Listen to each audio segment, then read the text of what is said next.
Alhamdulillah, done washing dresses or clothes. Ayan, hanggang doon.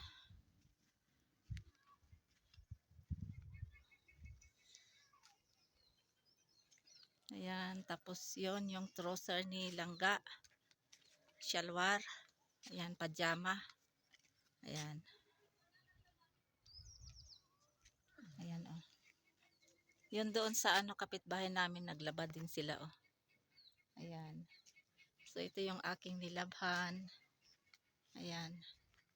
Oh, may dupatta, scarf, o kaya talukbong, tapos kamishalwar, may isang towel, ayan, mga sweater, bedsheet, ayan. Maganda ang panahon ngayon. Today is March 23 and today is Saturday. Time check is 11 a.m. Hindi masyado maganda ang weather. Pawala-wala yung sikat ng araw, but it's okay. It's a pleasant day. And today is 12 days of Ramadan fasting. Alhamdulillah. Ayun, nakikita nyo yung bundok doon. That is snow. Ayan, kaya dito sa lugar ko malamig pa rin kahit spring season, March.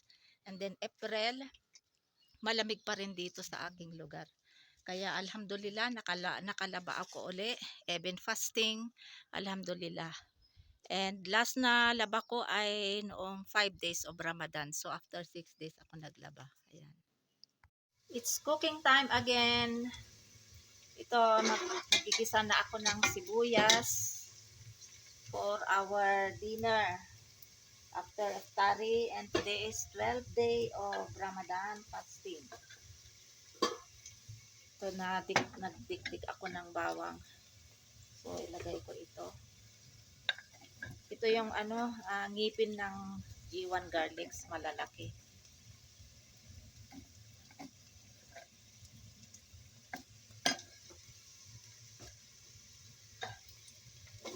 Magluluto ako ngayon ng chicken curry.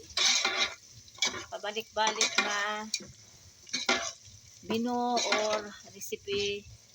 Sometimes gulay, sometimes chicken curry. Kung ano yung available na gulay, ay yun ang lulutuin. Kahapon nagluto ako ng mixed vegetables. Yung green leafy vegetables, may coriander leaves, fenugreek leaves, rosemary, carrots, at saka patatas. So, ngayon, magluluto na naman ako ng chicken curry. So, ayan, brown na ang onions at saka garlics. So, isunod ko na itong tomatoes. Ayan.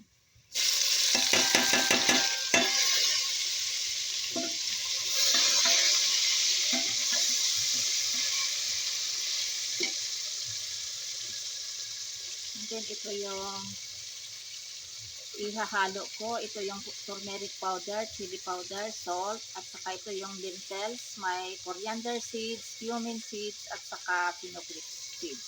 Kasi masarap pag may mga seeds, mga dry seeds na ihalo sa curry.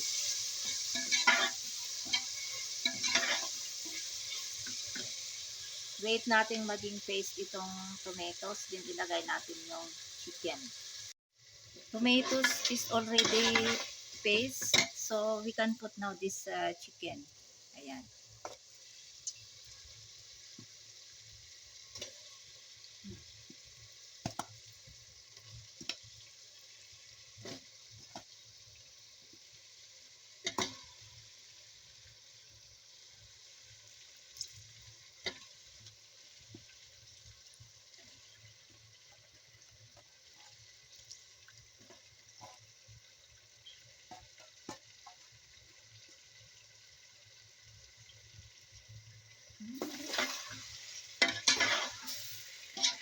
Ayan, ito lahat. Pero yung isang chicken ay hindi ko nilagay lahat kasi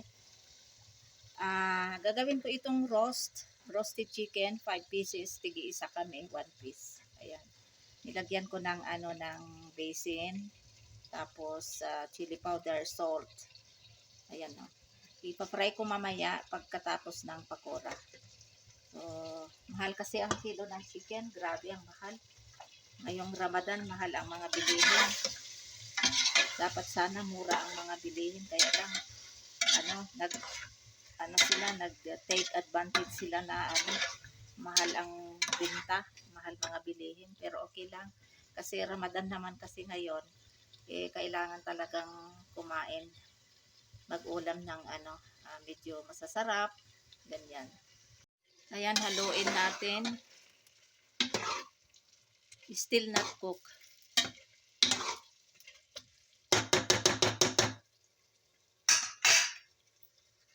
Ito na yung chicken curry. Luto na. Ayan, lagyan natin ng toppings na coriander leaves. Ayan. And then, ito naman yung pakora. Ayan, first batch ito. Ayan.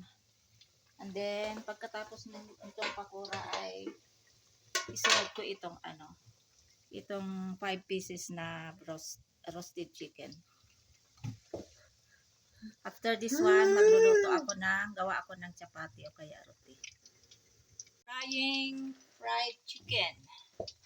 Ayan. 5 pieces ito. Ito na yung pakora. Ayan. Ito na yung pakora. Yung 5 pieces na roasted chicken at saka chapati. Ito yung fruit chat. May guavas, bananas, apples at saka dates. And then with Nestle cream. And then yung milk. At saka ito yung sherbet and dates.